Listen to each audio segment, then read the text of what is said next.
Bueno, soy Dora Maturana, soy una mujer afrodescendiente, nacida y criada en la ciudad de Pereira, de padres chocuanos, hija de un proceso organizativo afro que nació por allá en los años 1980 con mi papá, que es fundador y miembro de una organización afrodescendiente, y pues de ahí nace como todo este interés en el activismo. También me identifico como pues una madre que estoy tratando de inculcar en mi hija este amor por el trabajo social. Soy abogada, egresada de una universidad privada, la Universidad Libre. Actualmente estoy realizando estudios de doctorado en Derecho.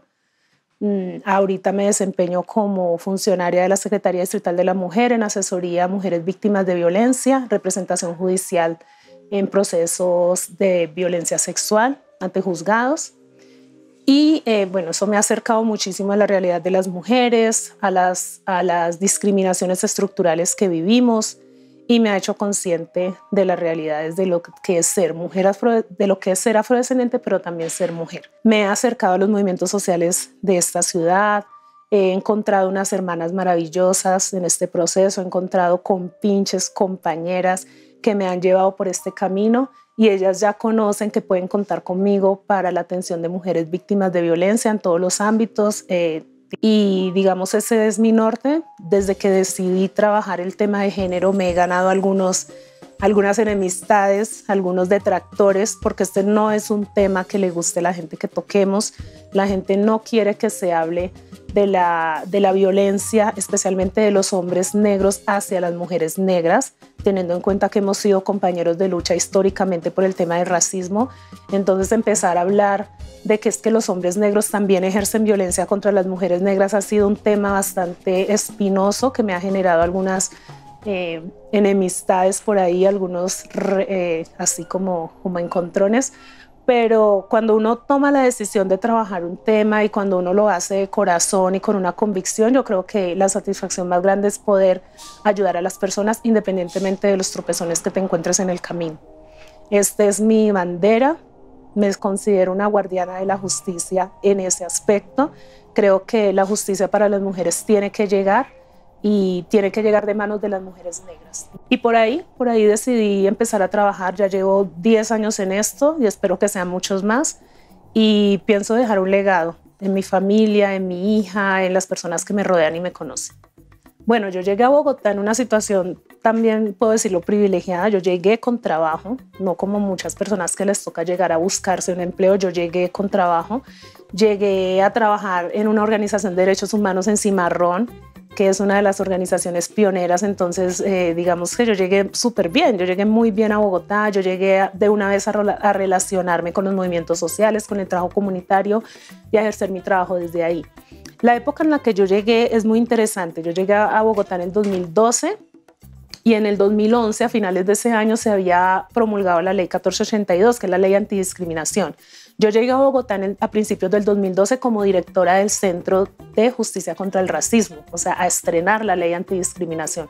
Fue un reto para mí, porque cuando yo trabajaba en Pereira, yo trabajaba en la alcaldía, en otros temas muy diferentes, yo llegué a conocer de la ley y a conocer lo que era la discriminación racial. Dije, pues yo llevo siendo abogada muchísimos años y nunca he puesto mi carrera al servicio de mi comunidad, y lo voy a empezar a hacer. Entonces eso fue como una ruptura en lo que yo venía haciendo.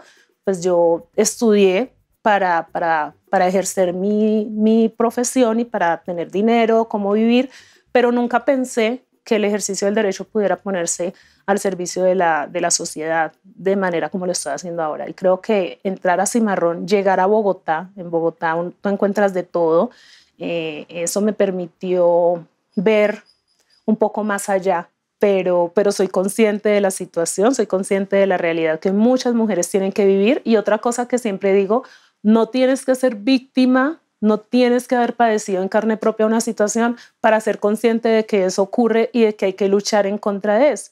Lo que sucede con el racismo, lo que sucede con la discriminación hacia las mujeres. No tengo que ser una persona víctima, O sea, no tiene que estarme mi marido pegando para yo darme cuenta de que la violencia contra las mujeres existe. Yo trabajo el tema, leo mucho sobre él, me relaciono con mujeres que lo han vivido, entonces eso me hace consciente de lo que pasa y me da todos los días fuerza para luchar. Yo no quiero que mi hija, ni quiero que ninguna persona de mi familia tenga que ser víctima de violencia de género para yo tomar cartas en el asunto. Antes quiero evitar que estas cosas pasen para que podamos tener todos una vida feliz y tranquila y con igualdad. Pues yo creo que la pandemia nos enseñó a todos y a todas grandes lecciones. En el tema de la violencia contra las mujeres nos mostró que muchas mujeres viven en sus casas con los agresores, que esos hombres príncipes azules que todas creemos que tenemos al lado se convierten en unos ogros o en unos monstruos cuando los tenemos todos los días a nuestro lado, cuando descubrimos quiénes son realmente, y eso pues exacerbó las violencias, y no es algo que diga yo, es algo que lo han dicho las cifras oficiales, los mandatarios locales han manifestado cómo se incrementó en un 200, incluso en un 300% las denuncias de violencia intrafamiliar y de violencia de género. Frente al ejercicio profesional que yo realizo, decirles y contarles que digamos, culturalmente para las mujeres negras es difícil denunciar la violencia, ¿sí? Es difícil porque no lo tenemos interiorizado. Conocer la violencia, saber que estamos en una situación de violencia es muy difícil, ¿sí? A veces desde chiquitas nos han educado para atender a los hombres, para estar pendientes de las necesidades de ellos y no de las nuestras. Entonces, cuando un hombre es violento con nosotras, a veces es difícil identificarlo. Si no fuera pues por todo el avance como en derechos humanos y social que se ha dado, muchas mujeres a veces ni siquiera perciben que un golpe es violencia, lo consideran como una forma de disciplinarlas o una forma en la que ellas se merecen ser castigadas por una conducta que ellas realizan. Entonces, empezar ese trabajo de identificar esas situaciones de violencia y decirle a una mujer, oye, es que lo que te está pasando no está bien, eso que te está pasando a ti, aunque lo consideres una tradición cultural, ancestral y que ha impulsado a la comunidad, no es algo que te sirve como mujer, es algo que va en contravía de tus derechos. Ha sido una lucha bastante grande ese elemento, primero identificar las violencias y lo otro, que las mujeres sientan que pueden dar esa lucha ante las autoridades, porque esa es otra. A veces van, formulan la denuncia en el caso de que logremos que formulen una denuncia, pero no vuelven, porque dicen, ay, este proceso tan largo, ay, pero es que allá no me ayudaron, ay, pero es que allá no hicieron nada, porque a veces las expectativas que se generan son muy altas. A veces las mujeres creen que con ir a denunciar, al otro día la policía va a ir a coger al tipo y lo va a meter a la cárcel, y eso no es así. Entonces, que entiendan y que sepan que no es solamente que la administración o las entidades hagan algo por ellas, sino que también eso requiere una transformación desde el interior de ellas mismas a tomar medidas y a aplicar soluciones prácticas en su vida diaria. Entonces, todo esto se reveló durante la pandemia. Dentro de mi ejercicio profesional, algunas personas ya sabían que yo me dedicaba a este tema y eso también incrementó mi trabajo. Empecé a recibir muchas más llamadas, muchas más consultas frente a este tema de violencias, encontrar que algunas entidades como comisarías de familia, como fiscalías, Defensoría del Pueblo y Personería no estaban haciendo su trabajo adecuadamente, tenerse que enfrentar a esas entidades y a esos funcionarios que ponían trabas adicionales a las mujeres para el ejercicio de sus derechos también fue una situación que me enseñó como profesional, me retó y me hizo ver que estoy en el camino correcto, que lo que estoy haciendo está bien. Posiblemente no voy a cambiar el mundo, seguramente no, pero sí voy a cambiar el mundo para una o dos o tres mujeres y eso es lo que me motiva a trabajar día a día, a poner más empeño en lo que hago, a prepararme, a estudiar, a leer y a estar mucho más cerca también del trabajo comunitario. Las mujeres de estratos altos, es una violencia que a veces es invisibilizada porque nos da pena. O sea, yo como profesional, abogada, defensora de derechos humanos, a mí me daría mucha pena salir a decir mi marido me pega, porque entonces si yo no me puedo defender a mí misma, ¿con qué criterio puedo decirle a otra mujer o darle un consejo? Pero la verdad es que todas las mujeres, en mayor o menor medida, hemos sido víctimas de violencia alguna vez. Identificar esas conductas de violencia y enfrentarlas y no decir como que me da pena, porque es que no soy yo la agresora. A mí no tiene por qué darme pena que un hombre me pegue.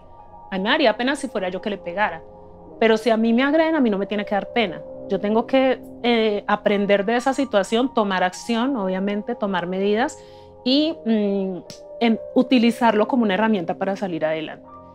Bueno, cuando yo les hablaba acerca del legado que quiero dejar, y en especial a mi hija, pues aquí les presento a mi hija. Ella se llama Madiva, tiene 5 años y pues desde que nació ha sido como el motor de mi vida, sin decir que antes de ella pues mi vida no tenía sentido. Eso es un cliché que se dice mucho, ¿no? Yo era una mujer completa y realizada hasta que tuve mi hija y me siento aún más completa. A veces también el tener una hija y ser una mamá soltera, porque es lo que soy, me acerca también mucho con la realidad de otras mujeres negras que viven eso. Hay mujeres que sienten que porque ya tienen un hijo o dos y el padre de sus hijos no aporta o no está cerca de ellas, pues se les acabó su vida y no tienen otro, digamos, más futuro, no tienen más metas. Yo creo que también ellas, al verme con mi hija y al ver cómo yo he superado esa situación de ser una mujer sola, trabajando en la ciudad de Bogotá sin familia, porque yo no tengo aquí a la abuela de la niña que me la cuide, ni otras hermanas que me ayuden. Me ha tocado salir adelante. No es una tragedia, es más bien una realidad que me ha tocado vivir y que me ha permitido entender y acercarme a la realidad de otras mujeres. De lo que yo les digo a todas las mujeres, o sea, desde donde estemos podemos hacer un cambio. No tenemos que quitar a la otra del camino ni borrarla. Simplemente, si yo soy cantante, si yo soy artista, si yo soy chef, incluso si estoy en una casa trabajando como empleada doméstica, yo puedo hacer una gran diferencia desde donde esté. Y yo creo que eso lo he hecho más, o sea, no desde el discurso, sino desde la vivencia práctica. Todos los días me demuestro a mí misma y he servido de referente para otras mujeres de que sí se puede, de que nada nos limita y aunque sea difícil, es posible. Soy Dora Maturana, guardiana de la justicia en la ciudad de Bogotá. Vivo en resiliencia desde el cuerpo y el alma.